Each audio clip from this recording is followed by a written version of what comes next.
Salut tout le monde, aujourd'hui on est parti pour le 1041e épisode de l'After Zappimage. On jette un coup d'œil premièrement à cette une du quotidien. L'équipe, c'était il y a exactement 11 ans, jour pour jour, et ça se passait pas très bien. Du côté de l'équipe de France, avec, on rappelle, cette situation extrêmement tendue entre le sélectionneur et une partie du groupe qui disputait le mondial 2010, avec donc cette une et cette altercation entre Nicolas Anelka et le sélectionneur de l'époque, à savoir Raymond Domenech. On enchaîne les amis avec le programme de la journée, une très belle journée de foot avec de grosses affiches. À 15h, l'équipe de France jouera son deuxième match du côté de la Puskás Arena face à la Hongrie. 18h, un duel très important entre l'Allemagne et le Portugal, et puis on termine à 21h avec la sélection espagnole qui va affronter la Pologne. On jette un coup d'œil les amis à la composition probable de l'équipe de France pour affronter la Hongrie cet après-midi à 15h.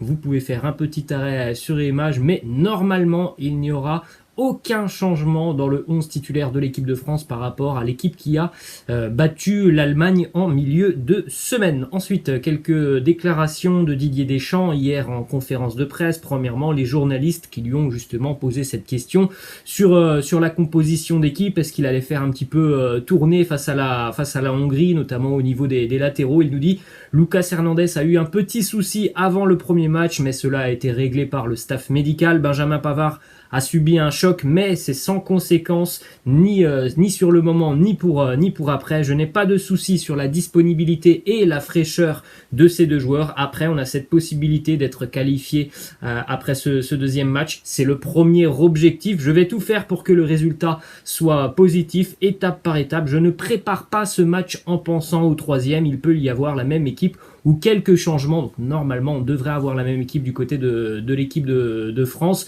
Et c'est aussi une belle preuve de respect envers les Hongrois, parce que voilà, ce match, il faut le gagner avant de penser pourquoi pas à jouer la première place lors de la troisième journée face au Portugal. Et bien, il faudra déjà s'imposer cet après-midi face à la Hongrie. Ensuite, une petite information sur ce match évidemment qui va se jouer avec près de 60 000 spectateurs. Est-ce que ça pourrait avoir une influence sur le résultat, sur le comportement de l'équipe hongroise? La réponse du sélectionneur Didier Deschamps qui nous dit oui, l'appui du stade, le public sera un avantage pour les Hongrois. Cela les a déjà énormément aidés face au Portugal. C'est une équipe très combative, généreuse et assez bien organisée. Le sélectionneur italien y est sûrement pour beaucoup. Je m'attends au même répondant que contre le Portugal. Alors il est vrai que face au Portugal, voilà, cette sélection hongroise elle était quand même assez limitée offensivement, mais défensivement, même si ça se termine à 3-0, on rappelle qu'il y avait quand même 0-0 jusqu'à la 84e. Ils ont coulé sur la fin de match, mais pendant 80 minutes, il est vrai que défensivement, c'était quand même plutôt costaud ce que nous ont proposé les Hongrois. Ensuite, du côté de l'Allemagne, une déclaration du sélectionneur Joachim Löw, qui va donc affronter le Portugal cet après-midi. Il nous parle de Cristiano Ronaldo notamment. Il nous dit le Portugal n'est pas une équipe d'un seul joueur, mais Ronaldo peut faire bien plus que déplacer des bouteilles de coca. C'est un joueur très spécial, très fort dans la finition et de la tête. Alors une petite statistique sur Cristiano Ronaldo qui a souvent bien réussi face à Manuel Neuer au cours de sa carrière, notamment avec les matchs entre le Real et le Bayern. 9 buts inscrits par CR7 face à Manuel Neuer. En revanche, la bête noire de Cristiano en sélection, c'est aussi l'Allemagne. La France en fait partie, mais l'Allemagne aussi est une bête noire pour Cristiano. Il n'a jamais marqué un seul but face à la Mannschaft. Cristiano Ronaldo. Ensuite, une petite information sur le match de l'Espagne ce soir face à la Pologne. Sergio Busquets va faire son retour dans le groupe espagnol. Alors on ne sait pas s'il sera titulaire. En tout cas, hier, très bonne nouvelle qui est tombée dans le courant de l'après-midi, alors qu'un petit peu plus tôt dans la journée, on annonçait une nouvelle absence de Busquets pour ce match face à la Pologne. Très bonne nouvelle qui est tombée dans l'après-midi. Il a été testé négatif au Covid. Il était donc évidemment de retour avec le groupe espagnol. Ensuite, on enchaîne les amis avec quelques informations et résultats de la veille, avec notamment la victoire de la Suède face à la Slovaquie, 1-0. Ça sent bon la qualification pour la Suède. Buteur Emil Forsberg en fin de match sur penalty. Bon, un match très fermé entre ces deux sélections. D'ailleurs, les 3 matchs de la veille ont été quand même assez ennuyants. Une victoire quand même plutôt logique pour les Suédois qui ont eu, on va dire, les meilleures situations sur ce match, même s'il n'y en a pas eu énormément. Ensuite, une petite statistique, notamment pour ceux qui aiment parier. Regardez cette statistique sur la Suède qui a marqué 88% de ses buts à l'Euro en seconde période, hein, sur tous les euros confondus. C'est le plus haut total pour une équipe ayant inscrit au moins 3 buts dans cette compétition. Donc voilà, c'est une équipe qui en seconde mi-temps en général se porte assez bien, cette sélection suédoise. Autre résultat hier, la Croatie tenue en échec par la République tchèque, 1 but partout, ouverture du score de Patrick Schick sur penalty, égalisation d'Ivan Perisic. Sincèrement, la Croatie est assez décevante, hein, depuis le début de la compétition, alors qu'on voit une équipe tchèque assez séduisante. Petite stat aussi sur la République tchèque, assez intéressante aussi. 24 sur 24 pour la République tchèque ou Tchécoslovaquie, hein, puisqu'avant la République tchèque c'était la Tchécoslovaquie. Sur les 24 pénaltys de la sélection depuis que l'euro est connu, la République tchèque n'a jamais raté un penalty dans l'euro. Ensuite, l'autre résultat de la veille, c'était ce derby britannique entre l'Angleterre et l'Écosse, un score final de 0-0 dans un match très très ennuyeux, avec vraiment très très peu d'occasions dans cette rencontre, sous une pluie battante du côté de Wembley, donc un temps typiquement anglais, une sélection anglaise assez décevante, hein, en manque d'idées, certainement aussi en manque de schéma de jeu, hein. On peut se poser des questions sur l'utilisation de certains joueurs dans cet effectif. Une petite map sur ce match entre l'Angleterre et l'Écosse. Regardez cette zone, ce rectangle vert qui est en général très très important dans une rencontre. Regardez hier les passes qui ont été réalisées depuis ce rectangle vert du côté anglais. C'est seulement 12 passes depuis ce rectangle sur les 90 minutes. Du côté écossais, c'est 8 passes. Donc ça a été un match vraiment très très fermé entre les deux sélections. Les Écossais ont eu quand même quelques belles petites situations avec Dykes notamment, Che Adams. Du côté de l'Angleterre, la seule grosse opportunité des Anglais hier, hein, c'était au bout d'une petite dizaine de minutes de jeu, corner de Mason Mount, et la tête de John Stones qui vient frapper le montant de Jordan Pickford, hein, qui d'ailleurs a eu un ou deux arrêts assez importants à réaliser, Jordan Pickford. Hormis cette tête de John Stones, ça a été très très pauvre, hein, ce que nous ont proposé les Anglais offensivement. Ensuite, on enchaîne aussi avec une nouvelle prestation assez inquiétante pour Harry Kane. Hier, en première mi-temps notamment, il n'a touché que 10 ballons, c'est son plus faible total lors d'un match de la sélection anglaise. Il n'a réussi aussi que 2 des 5 passes qu'il a tenté en première mi-temps. C'était guère mieux en seconde mi-temps. Déjà face à la Croatie, il avait été en difficulté. Hier, c'était la même chose. Alors il est vrai qu'on ne le trouve pas beaucoup du côté de la sélection anglaise. Il est vrai aussi que voilà, ce n'est pas que Harry Kane, hein, parce que du côté de la sélection anglaise, on a quand même beaucoup de mal à se créer des occasions, et ce n'est pas uniquement la faute de Harry Kane. Ensuite, justement, concernant ces difficultés pour Harry Kane, le sélectionneur Gareth Southgate nous dit tout le monde et toute l'équipe doit se regarder en face et se dire ça commence avec moi, il faut que je sois meilleur. On sait que nous n'avons pas fait assez pour gagner ce match ce soir, nous n'avons pas assez tiré au but, donc c'est une chose sur laquelle on va devoir se pencher ces prochains jours. On travaille encore sur nos enchaînements offensifs. On joue des matchs de très haut niveau avec beaucoup d'intensité, et trouver des espaces, c'est très compliqué. L'Écosse s'est très bien repliée sur sa surface et a très bien défendu. Nous n'avons pas réussi à trouver l'ouverture. Gareth Southgate qui estime évidemment que sa sélection peut mieux jouer. C'est logique, hein, puisque ce que l'on a vu face à la Croatie et ce que l'on a vu face à l'Écosse, pour le moment, on n'a pas l'impression quand même que l'Angleterre fait partie des sérieux clients à cet euro. Il va falloir évidemment qu'ils nous proposent autre chose, parce que ça reste quand même assez limité offensivement. Et puis hier, sincèrement, les Écossais ont eu quand même 2-3 situations très très intéressantes, hein, notamment sur des ballons aériens. Ensuite, autre déclat de Gareth Southgate qui nous dit: cela a été une soirée frustrante pour nous. On sait qu'on peut mieux jouer que ça. Il faut rendre hommage à l'Écosse qui a très bien défendu avec vaillance, qui a bien joué. On n'a pas fait assez pour remporter ce match, et quand on ne remporte pas un match dans un tournoi, il faut au moins s'assurer de ne pas le perdre. On comprend que ce soit une déception pour nos supporters, mais on va se ressaisir et passer au prochain match. Bon, alors malgré ce match nul, évidemment, l'Angleterre est très très bien partie pour se qualifier. Une petite info qui concerne Jack Grealish, qui est entré en seconde mi-temps et qui peut-être jouera le 3e match avec la sélection anglaise, hein, parce que là, après ces 2 matchs, on peut se dire qu'il devrait quand même y avoir des changements du côté de la sélection, hein, quand on pense que sur le banc, il y a quand même Sancho, Bellingham, Grealish, Marcus Rashford, on se dit que le sélectionneur Gareth Southgate pourrait quand même changer quelques hommes sur le terrain.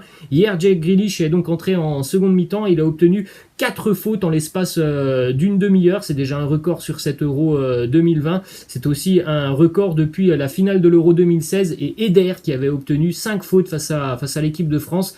Un petit détonateur hier quand même dans cette triste soirée anglaise. Jack Grealish. Ensuite, une petite information qui concerne Luke Shaw qui a fait hier son retour dans un tournoi majeur avec la sélection anglaise 2551 jours après son dernier match. Ah, c'était un grand moment évidemment pour Luke Shaw. Autre statistique du côté de la sélection anglaise sur la jeunesse de ce groupe anglais, 25 ans et 31 jours hier, la moyenne d'âge du 11 anglais. C'est tout simplement le plus jeune 11 de départ à débuter un match d'un tournoi majeur dans l'histoire de la sélection des Three Lions, Coupe du Monde et Euro compris. Petite information du côté de l'Écosse, on a dit très vaillant hier les Écossais, très bien organisés défensivement, quelques bonnes situations offensivement et puis la bonne prestation aussi du jeune Billy Gilmour, le milieu de terrain des Blues de Chelsea, récompensé hier par le trophée d'homme du match. D'ailleurs, petite information, Billy Gilmour a été élu homme du match lors de son premier match en tournoi majeur, donc avec l'Écosse, lors de son premier match en Premier League, lors de son premier match en FA Cup et lors de son premier match aussi en Champions League. Des petites infos assez impressionnantes. On enchaîne avec une déclaration de Darren Tullett, consultant anglais sur la chaîne beIN Sport. Il nous parle justement de cette sélection et il nous dit les roast beef sont encore un peu tendres pour remporter cette compétition, mais c'est de belles promesses pour le futur. Il est vrai qu'il y a du talent, on l'a dit, du côté de cette sélection anglaise. Après, voilà, on a l'impression quand même que le potentiel de cette équipe n'est pas encore pleinement, loin de là, exploité par Gareth Southgate. Du côté du Danemark, une petite info hyper positive pour Christian Eriksen qui a quitté hier l'hôpital après donc près d'une semaine d'hospitalisation. Il est sorti de l'hôpital vendredi après s'être fait implanter un défibrillateur sous la peau. Ensuite, deux petites infos du côté de l'Amérique du Sud. On jouait cette nuit 2 matchs en Copa América. Victoire du Chili, 1-0 face à la Bolivie grâce à un but du joueur de Blackburn en seconde division anglaise, Ben Brereton. Et victoire aussi pour l'Argentine qui s'impose 1-0 face à l'Uruguay grâce à un but de Gaston Rodriguez. Du côté du Paris Saint-Germain, Wijnaldum était une opportunité pour le PSG, mais dorénavant le Paris Saint-Germain tente de recruter un milieu de terrain supplémentaire et Nasser a déjà une option en tête, c'est Paul Pogba. Il souhaite rencontrer Mino Raiola de nouveau dans les prochains jours pour évoquer l'avenir du milieu de terrain français. Il sera aussi question dans les prochains jours du côté du Paris Saint-Germain de l'avenir de Mitchell Baker et Moïse Kean. Information qui concerne Gigio Donnarumma, le portier de la sélection italienne qui devrait donc passer sa visite médicale lundi en Italie avec des membres du staff du Paris Saint-Germain. Son arrivée sera ensuite officialisée donc en tout début de semaine prochaine. Direction l'Olympique de Marseille maintenant avec une information qui concerne les matchs amicaux de l'OM de pré-saison. L'OM va affronter le Servette Genève, le FC 7 et Martigues. Voilà pour le moment les 3 premiers matchs amicaux de l'Olympique de Marseille. En ce qui concerne le dossier Paul Lirola, avec le départ de Gennaro Gattuso de la Fiorentina, Paul Lirola ne devrait pas revenir du côté de la Viola. L'OM serait déjà repassé à l'attaque avec une offre de 12 millions d'euros. L'Atalanta est toujours sur le coup. Alors la bonne nouvelle quand même dans ce dossier, c'est que Paul Lirola, lui, souhaite continuer du côté de l'Olympique de Marseille. Ça fait des semaines qu'il le dit. Hier, il a laissé aussi ce petit message sur son compte Instagram, alors qu'il était en pleine séance de sport. Il a laissé ce message pour revenir plus fort la saison prochaine à l'Olympique de Marseille. Donc c'est quand même plutôt positif et ça va dans le bon sens, on va dire, du côté de l'Olympique de Marseille pour ce dossier Paul Lirola. Une petite information du côté de Brest, on rappelle que les Bretons ont perdu Olivier Dalloglio sur ce mercato. Il s'est engagé du côté de Montpellier. Eh bien, il pourrait y avoir tout simplement un échange, on va dire, puisque Michel Derzakarian, ancien entraîneur de Montpellier, pourrait arriver sur le banc de touche du stade brestois. D'après les informations qui sont sorties hier, on est tout proche d'un accord. Ensuite, information du côté du Stade Rennais, on a choisi de ne pas chercher à conserver Steven Zonzi, prêté depuis 1 an et demi par l'AS Roma. Il va donc retourner du côté de la Serie A. Steven Zonzi.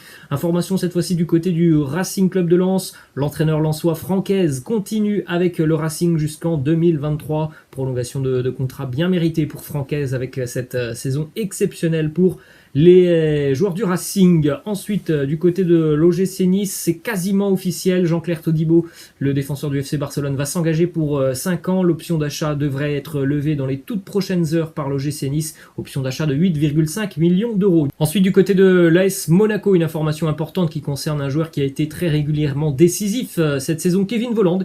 Il souhaite continuer avec l'AS Monaco. C'est une très bonne nouvelle. Une déclaration de Vincent Labrune, le président de la Ligue de football professionnel, qui souhaite équiper les arbitres d'un micro pour qu'il y ait moins d'ambiguïté sur certaines décisions et pour voir aussi et entendre surtout ce qu'il se dit parfois entre arbitres et joueurs. Du côté du FC Barcelone, Ronald Koeman qui se montre très confiant sur le dossier Léo Messi. Il nous dit: nous avons toujours dit que Messi devait terminer sa carrière au Barça, alors j'espère que les deux parties pourront bientôt finaliser sa continuité. Je pense que cela peut être fait assez rapidement. Du côté de l'Atlético Madrid, une déclaration de Luis Suarez qui nous parle de son transfert à l'Atlético l'année dernière. Il nous dit: j'avais des options et des options que j'ai étudiées, mais quand j'ai réalisé à quel point je me suis adapté à l'Atlético et la confiance que l'entraîneur m'a témoigné, c'était sans aucun doute la meilleure décision. On rappelle quand même que quelques semaines avant de s'engager du côté de l'Atlético,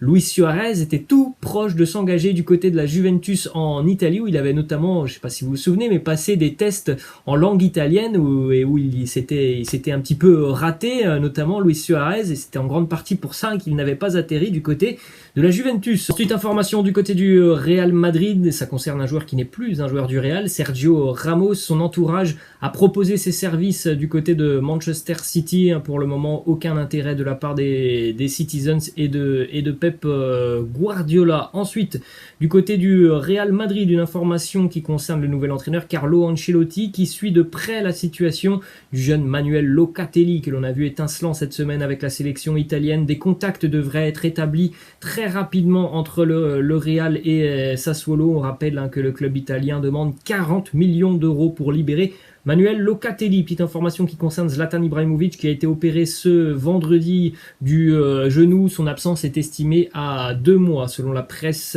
italienne. Et on va terminer, les amis, du côté du Bayern Munich avec un ancien joueur de l'Olympique de Marseille, Michael Cuisance, qui veut faire la pré-saison avec le Bayern.